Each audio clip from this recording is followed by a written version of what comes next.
The camera lingers on a solitary figure, James Hetfield, his face etched with decades of unspoken words, the shadows of old wounds stretching across his sharp features. Behind the roar of sold-out arenas and the pounding of metal riffs lies a story untold, a friendship fractured, betrayals endured, and the fragile human heart beneath the armor of fame.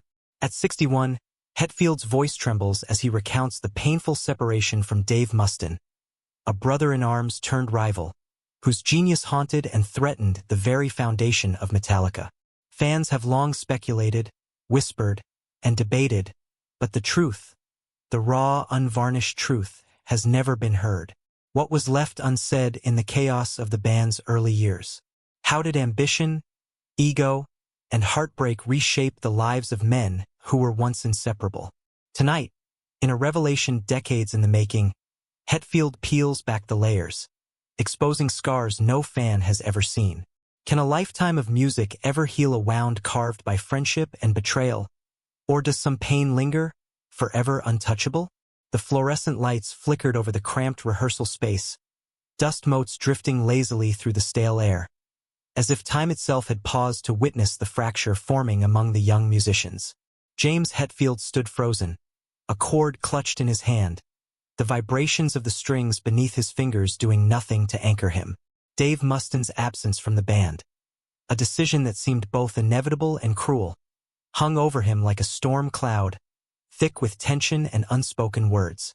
The air was heavy with the metallic scent of sweat and old amplifiers, a backdrop to the silent agony Hetfield felt.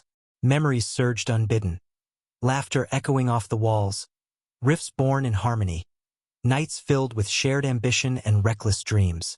And yet, here, in the aftermath of a decision that would forever alter the trajectory of their lives, silence screamed louder than any guitar ever could. Guilt gnawed at him, fear of the world's judgment, of fans' expectations, of Mustaine's inevitable anger, each pressed against his chest like iron weights. Hetfield's mind spun, replaying every argument, every overlooked tension, wondering if he had failed as a friend, a bandmate, a brother-in-arms. The band's future now shimmered with uncertainty, like a fragile reflection on a disturbed pond. Somewhere in the distance, the first notes of Mustaine's new project, Megadeth, cut through the atmosphere, a stark reminder that life moves relentlessly, even when hearts shatter. Hetfield's hands trembled. Pride, ambition, and fear collided in his chest, leaving him gasping for an anchor, some tether to the friendship he had lost. Outside, the world moved on. Inside, he wrestled with his conscience, imagining confrontations that might never come, imagining forgiveness that might never be earned. The rehearsal space seemed impossibly vast, echoing with the ghosts of chords that would never be played again together. As the last note of an unfinished riff died in the quiet, Hetfield's eyes drifted to the door, half expecting Mustaine to appear, to challenge him, to yell, to forgive, or to leave him broken. And in that suspended moment, the shadow of what could have been stretched longer, darker, promising a confrontation that time had postponed but never erased. James Hetfield's earliest memories were stitched with threads of discipline, fear, and longing. The house was silent in the mornings, except for the harsh creak of floorboards under strict footsteps, a sound that would forever mark him with the duality of caution and rebellion. His father's voice, stern and commanding, resonated through the walls, leaving echoes in Hetfield's mind that would later surface in subtle, unyielding ways. A small boy with a guitar in his hands, James felt the sting of absence as deeply as any punishment. Music became both sanctuary and weapon, a lifeline stretching across the void that filled his home. Every note he struck carried an unspoken defiance, every chord a secret conversation with a world he felt barred from touching.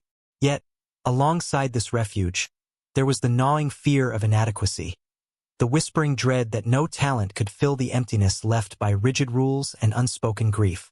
His mind became a complex labyrinth of longing and aggression, a battlefield where rage and creativity coexisted in uneasy truce. The sounds of early Metallica riffs, feral, precise, unrelenting, were born from this crucible, each vibration an echo of childhood pain and resilience. Hetfield's eyes often drifted outward, imagining escape, freedom, yet never fully believing he could attain it. He absorbed the lessons of authority and consequence like a sponge, internalizing the dichotomy of fear and ambition. Each rehearsal, each song, was a rehearsal for life, a tentative step toward understanding a self that was as haunted as it was gifted.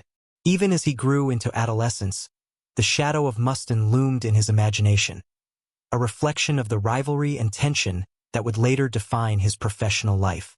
Childhood echoes whispered warnings and promises simultaneously, shaping not only his music, but the emotional armor he would carry into adulthood.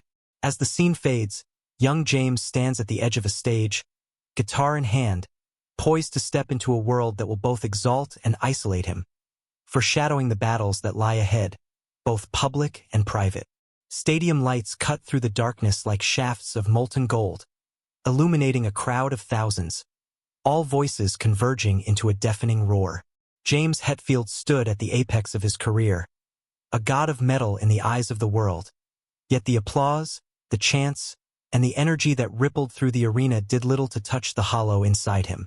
Behind the thrum of bass and crash of drums lay a private storm, an invisible force that gnawed at his core, a loneliness he could not share.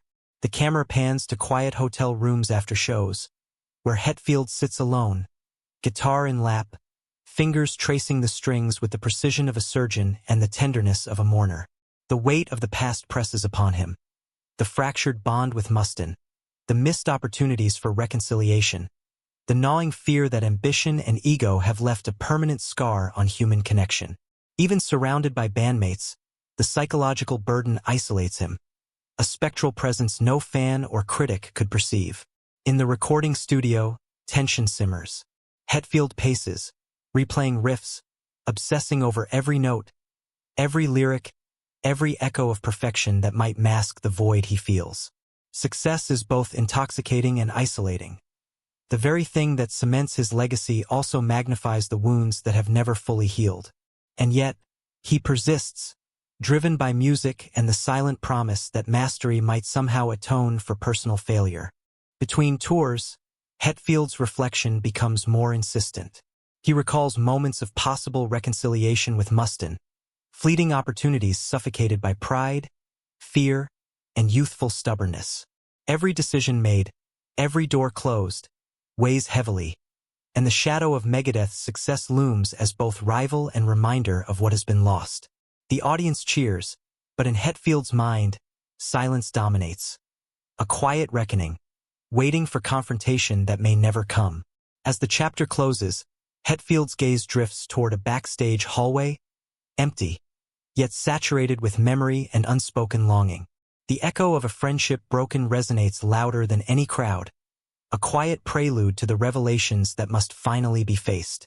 Decades had passed, each year layering new scars atop the old, when James Hetfield finally allowed himself to confront the memory that had haunted him.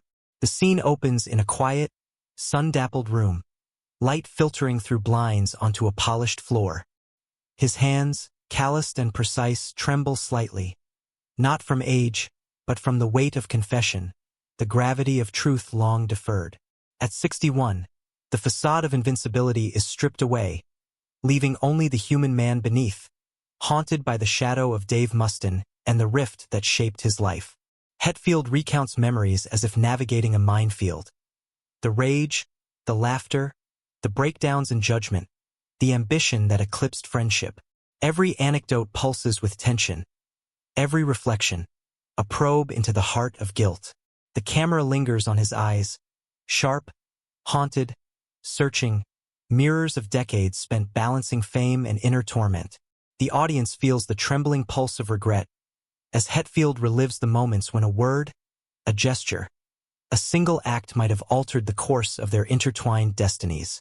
The narrative shifts to unseen letters, phone calls never made, and private confessions whispered in empty corridors.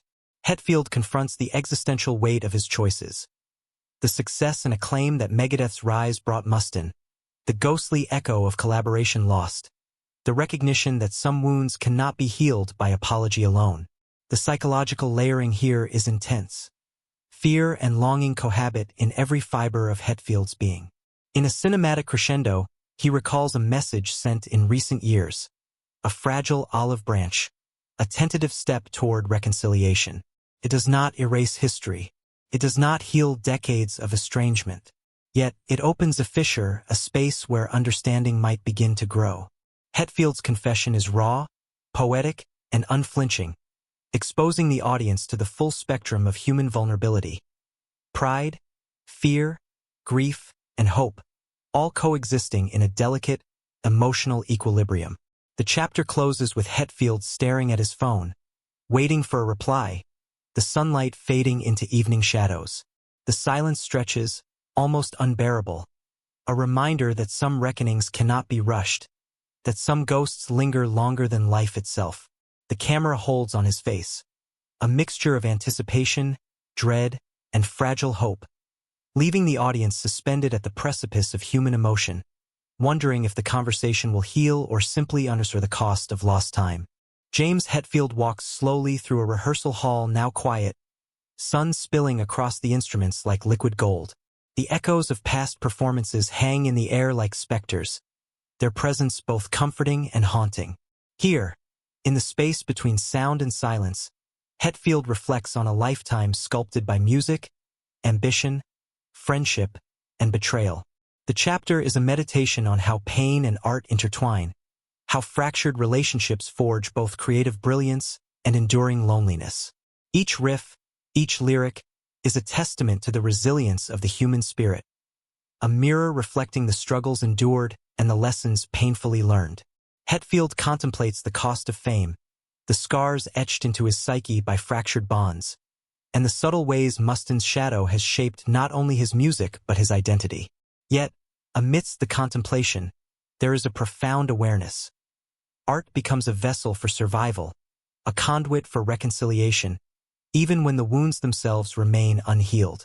The audience is drawn into intimate spaces, empty dressing rooms, quiet stages, and echoing rehearsal halls, where Hetfield's solitude is palpable. The lingering weight of past decisions and missed connections contrasts sharply with the power and energy of his music, revealing the delicate balance of triumph and trauma. Fans, critics, and peers may witness the spectacle, but only Hetfield knows the depth of sacrifice that underpins every note. As the camera pans upward, the stadiums, crowds, and adoration fade into memory, leaving Hetfield standing alone amid his instruments. He gazes at the shadows dancing on the walls, aware that the echoes of past pain will always resonate alongside the music. Yet in this awareness lies grace, a quiet understanding that legacy is not defined by perfection, but by perseverance, vulnerability, and the courage to confront one's inner darkness. The final scene holds the audience in a suspended, haunting silence, a reminder that even in triumph, some scars remain, eternal witnesses to the cost of genius.